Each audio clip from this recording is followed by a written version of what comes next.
Sem honrarias, sem respeito. Olha, aí o pai chegou. Kiev em 3 dias se transformou em um fluxo de caixões indo para a Rússia. Meu marido morreu. Somos muito gratos a vocês. Não tem pensão por morte para todo mundo. Um monte de rapazes. Eles levaram consigo o uniforme de gala para desfilar em marcha pela Khreshchatyk, mas agora estão voltando para casa em caixas de madeira. Seus pais e filhos estão na justiça, brigando por indenizações, enquanto as esposas procuram novos maridos para que o negócio não fique parado. Por que a guerra se transformou em uma corrida por lucro? E quais são as perdas reais da Rússia? Assista na reportagem especial, O Primeiro Milhão, o preço da guerra russa contra a Ucrânia.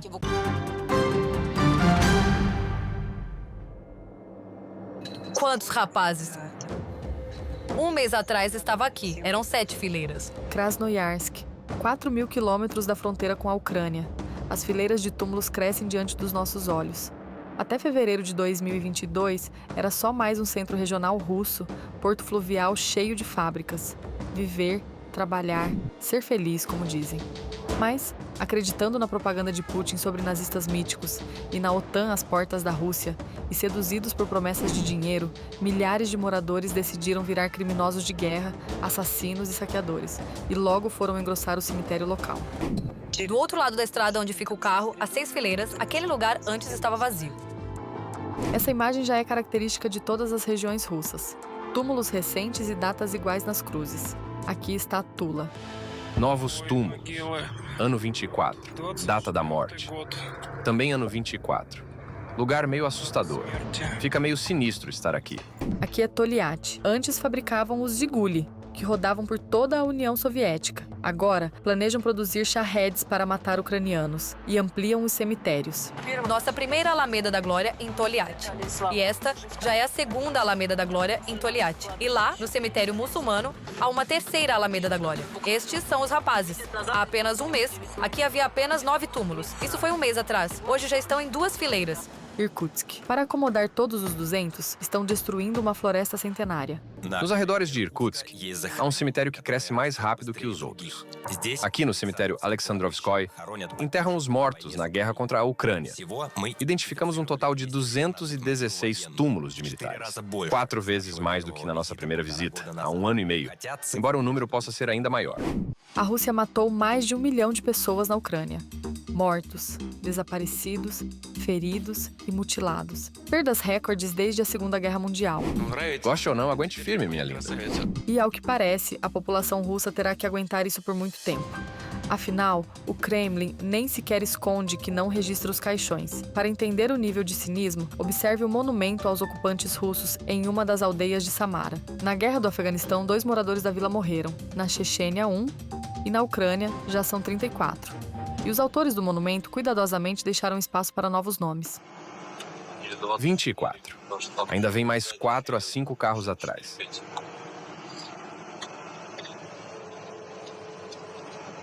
Parece que hoje é a maior carga.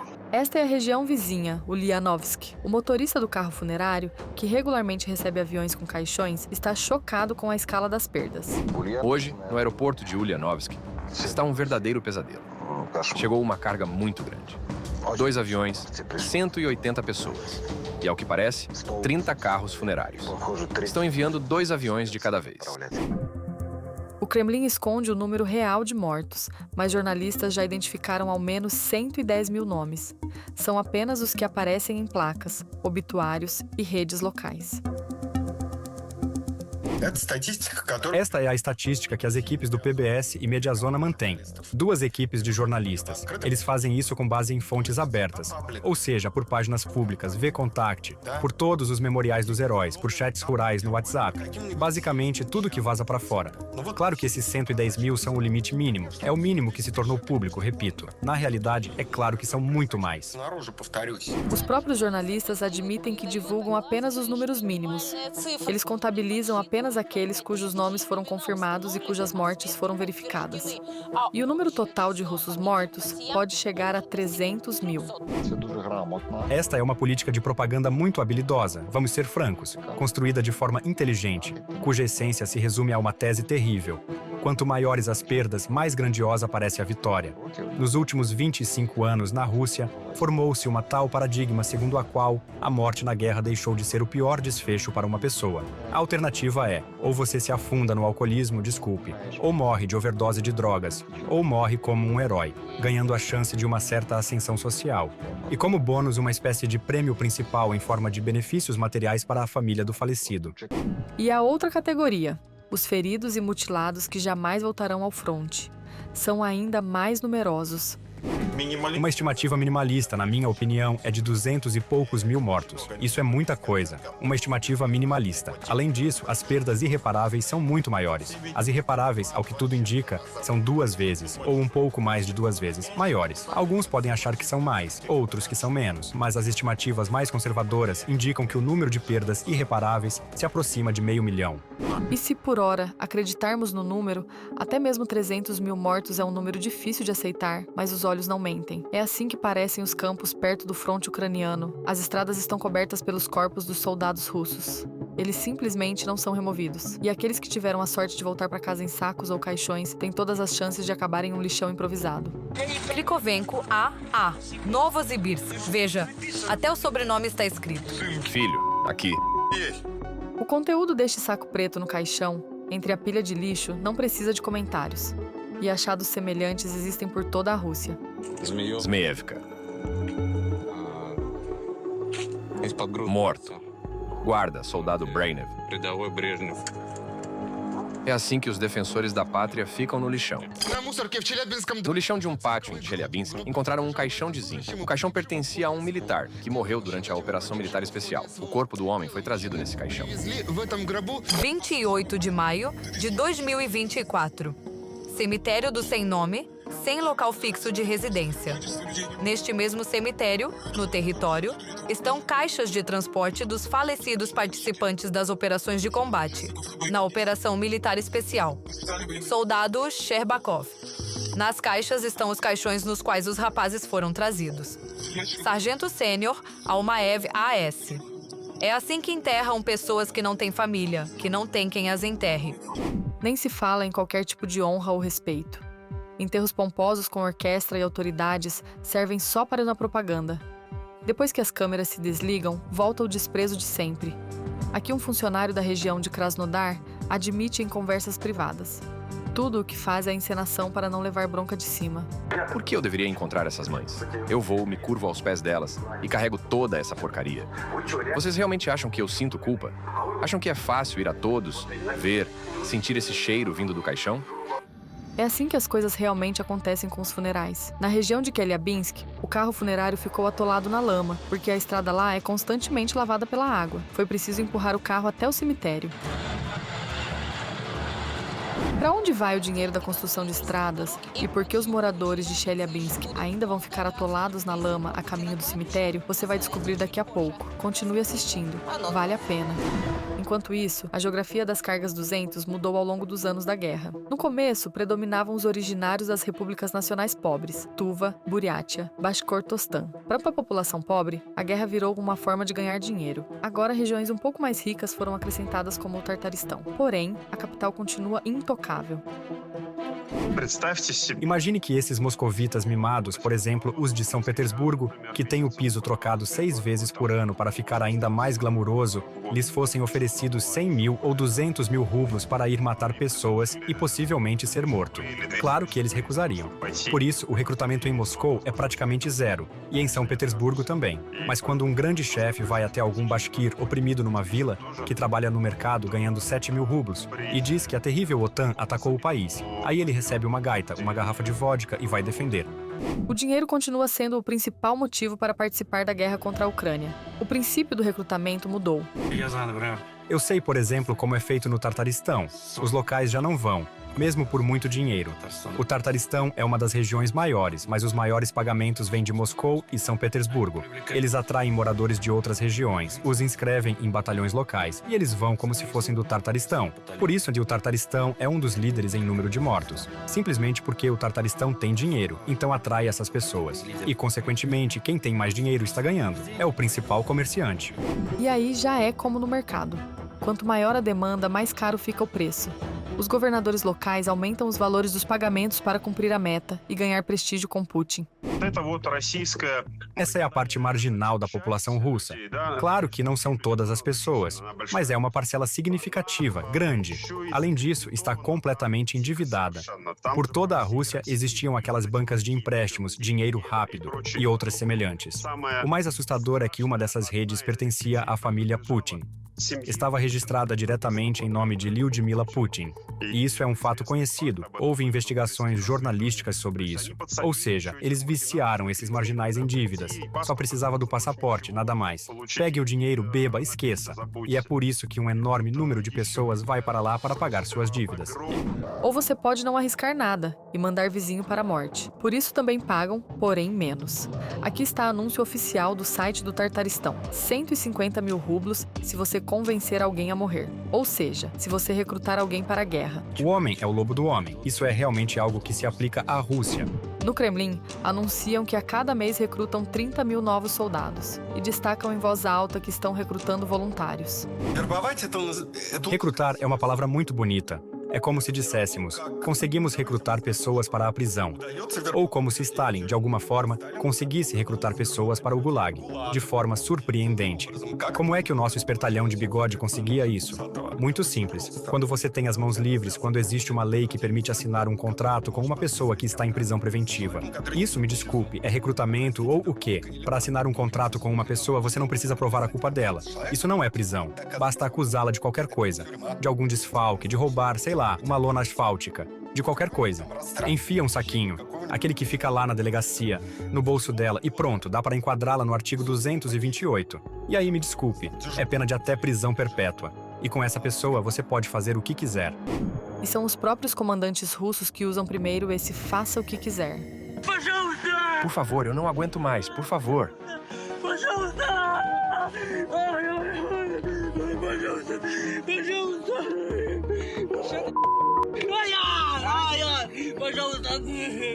Como se sente? Melhor me matar de uma vez, por favor. Direção de Kherson, a chamada carrossel. Um castigo para aqueles que se recusaram a ir em um ataque suicida. O culpado é amarrado pelos pés a um carro e arrastado pelo campo. Periodicamente, ele é espancado. Este é mais um método russo de motivação do pessoal, o buraco. E aí ele está deitado? Vamos tratar essa bronquite aí. Não cumpriu a missão. Por que está calado? A moda antiga com você. Pelo que se entende da conversa, esses russos são culpados por terem um sistema imunológico fraco. No arsenal dos comandantes russos há dezenas de métodos de pressão contra os seus próprios. Humilhação moral, tortura com fome e frio, espancamentos, execuções. Ou então podem economizar balas e organizar lutas de gladiadores na fossa. O comandante disse que alguém tem que matar o outro aqui. Quem vai matar quem? Estão ouvindo ou não? Idiotas. Quem matar o outro sai dessa fossa. Com as mãos, com os pés. Vamos, porque estão aí sentados. Acabem com ele. Vocês entenderam corretamente. Para merecer o perdão do comandante e sair da fossa, é preciso matar o companheiro de infortúnio. A ordem foi cumprida. Ao mesmo tempo, no Kremlin, eles sabem sobre as torturas entre os seus próprios, mas lá são indiferentes ao sofrimento das vítimas do arbítrio. Além disso, Putin decidiu legalizar tudo isso por meio de emendas ao regulamento disciplinar. Porém, no documento, os abusos são chamados de prisões militares de campo. Todo o país, nosso povo multinacional, apoia nossos heróis. Na teoria, sim. Na prática, eles são apoiados por muletas improvisadas, nas quais até os feridos e mutilados são enviados para os ataques. Esse fenômeno já recebeu o nome de regimentos dos aleijados. E não se trata de abnegação ou da propaganda "não mediremos esforços". É só que assim é mais fácil prestar contas aos comandantes do Kremlin. Para o comandante, por mais assustador que pareça, muitas vezes é mais fácil mandar os soldados para uma morte certa, só para depois relatar. Não conseguimos cumprir a ordem porque simplesmente acabaram as pessoas. Do mesmo jeito que acabam as balas. Entendem? Aqui o soldado é tratado como material descartável, seja bala ou pessoa. E se ele ainda tem alguma unidade de combate, não importa se move com 2, 3 ou 4 membros, ele vai usá-la até o fim para cumprir a ordem. Não? Então é adeus. Aqui acaba tudo. Para ele, não importa. E para o regime é mais tranquilo assim. Sentindo-se completamente impunes, os soldados de Putin praticam crimes até em casa. Quando os tais soldados da operação especial voltam, tipo literalmente anteontem li nas notícias que lá perto de Novosibirsk, um jovem soldado de 23 anos voltou, estuprou uma bibliotecária de uns 50 e poucos anos e enterrou ela viva na floresta. Depois voltou para ver se ela tinha morrido ou não. Quando descobriram, ela ainda estava viva na terra. E tipo, nenhum alvoroço público.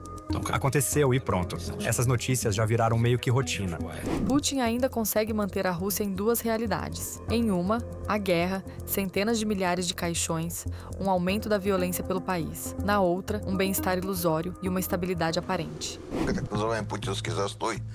O chamado estagnação putinista durou mais de 10 anos.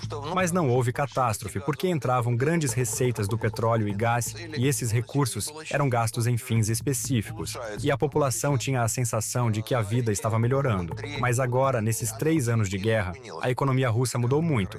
A Rússia sempre viveu da exportação para a Europa, e isso sempre foi a base da economia russa. Além disso, ela foi forçada a se reorganizar fortemente para o modo militar. E isso sempre prejudica na economia civil. Além disso, começou a matar seus próprios homens na guerra. E a Rússia já tinha uma situação demográfica ruim. Ou seja, agora a guerra destruiu muito as chances de um futuro bom para o país. Futuro ela tem, porque tem um território enorme e uma grande população. Ela vai existir, mas um futuro bom já não será possível para esse país. Já quase é 2025. Em nome de todos os Zoomers, quero dizer que estamos todos em choque, porque não conseguimos comprar nada para uma base mínima. Comprar um apartamento? Claro que não. Podemos morar de aluguel por 100 mil rublos por mês. Ou fazer um financiamento com juros de 28%. Bons jogos vorazes. E aqui estamos nós, já pelo 3º ano, isolados. Até dá para sair na rua, mas estamos cortados do resto do mundo por uma enorme inflação e preços altos. O Banco Central Russo divulgou que a inflação para os pobres chegou a 20% ao ano. É uma hiperinflação disfarçada. Quem compra Bentley ou Dom Perignon quase não sente, pois esses preços mal sobem. Mas para os pobres que compram o básico para fazer uma sopa, os preços disparam. O choro dos Zoomers. É assim que com sarcasmo chamam esse tipo de vídeo nas redes sociais. Os jovens russos entendem que não podem contar com um futuro brilhante. Eu só olho os preços que gastei antes do ano novo de 2023 e os preços que gastei antes do ano novo de 2024. São 2 países diferentes. São 2 vidas diferentes. Simplesmente. Os preços subiram tanto que o meu salário que eu ganhava antes não é suficiente agora. E eles não aumentam o salário. Por que aumentar o salário? Vamos continuar vivendo assim, normal. Tô cansada de gastar tanto dinheiro só pra existir. Não posso me dar ao luxo de descansar. Não posso me permitir sair pra passear ou ir ao cinema porque só gasto com comida e moradia. 20% de inflação. Esse é o preço que cada russo paga pelas ambições imperiais de Putin. Pelo patriotismo com Z, pelo silêncio conivente e até pelo fora da política. Os 20% que poderiam ser guardados para um apartamento, Putin toma para uma guerra. Ele vai enfiar a mão no bolso de cada russo para financiar assassinatos e terror no país vizinho. A economia é uma máquina complicada. O principal é entender que essa máquina é como uma bicicleta. Você precisa estar sempre pedalando para poder se mover. Quando você produz bens civis, eles vão para a vida civil e começam a gerar dinheiro por muitos anos, muitos ciclos, muitos retornos. Mas quando você fabrica um tanque, quando você fabrica um projétil, você dispara. E aí tudo acabou. Todos os recursos, todo o dinheiro gasto nisso, naquele momento, desaparecem. Eles não voltam para a economia. Eles não trabalham nela. Eles caem fora dela. Eles queimam dentro dela. E aqui está a tão prometida resposta para onde desaparecem os recursos para o conserto da estrada até o cemitério de Chelyabinsk. Nos Estados Unidos, construir estradas gera crescimento. Carros circulam, cargas são transportadas, a economia gira. Na Rússia, ao contrário, todo o dinheiro agora vai para ali a guerra. E os carros funerários com os ocupantes mortos têm que ser empurrados até o cemitério por todo o cortejo fúnebre. E nada vai mudar. As indenizações milionárias por contratos consomem o que resta nos orçamentos locais.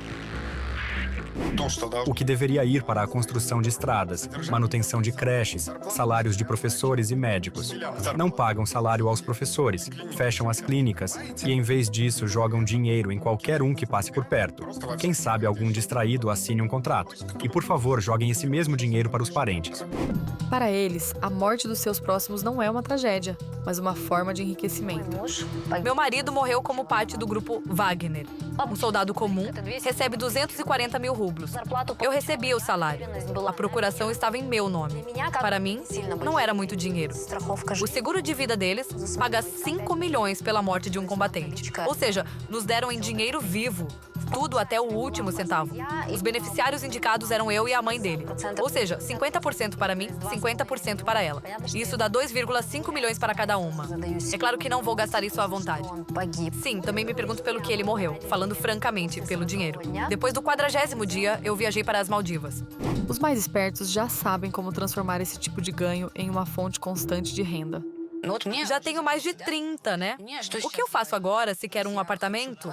Onde arranjar dinheiro? Tudo fácil e simples. Você arruma um homem que esteja servindo na operação especial. Ele morre e você recebe 8 milhões. É um esquema funcional? Claro que sim. Muitas pessoas fazem isso hoje em dia. Muitas mulheres chegam com esses 8 milhões e compram algum apartamento baratinho. Por essa verdade desagradável para o regime russo, uma corretora de imóveis que falou demais foi processada. A obrigaram a pedir desculpas e a cumprir trabalhos corretivos. Com o próprio negócio baseado em ossos, não é tão fácil acabar assim, embora aqui também aconteçam falhas. Essa russa planejava pagar a compra do carro com o seguro de morte do marido. E ele, veja só, sobreviveu. Eu peguei o carro, mandaram de Moscou.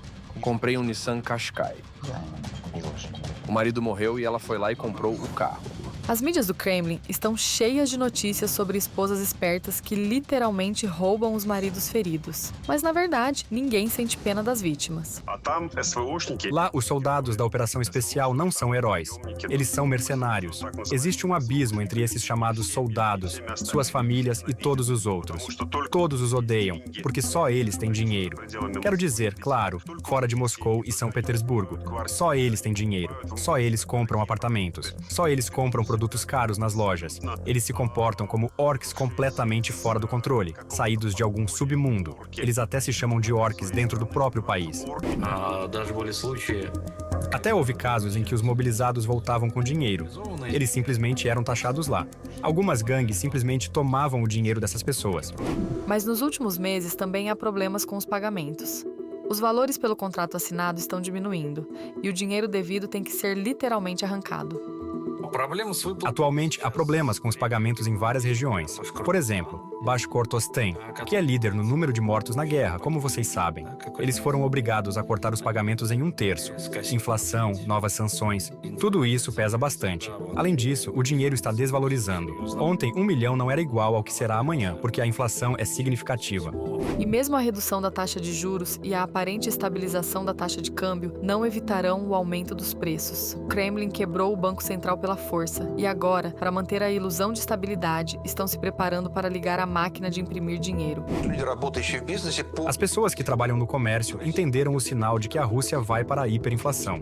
É preciso ganhar dinheiro antes que o seu dinheiro perca valor. Por isso, aumente os preços hoje para conseguir dinheiro rápido, converter rápido em moeda estrangeira e tirar do país enquanto ainda há alguma chance. E os que saíram do exército de Putin derramam lágrimas. Começam a perceber que eles, feridos e rejeitados pela sociedade, foram usados e descartados como material gasto. Eu sou indefeso. Me liberaram do hospital no fim de semana. Eu não posso fazer nada. Aqui está meu coto. Durmo, como, fim de semana. Por favor, não vão para a guerra.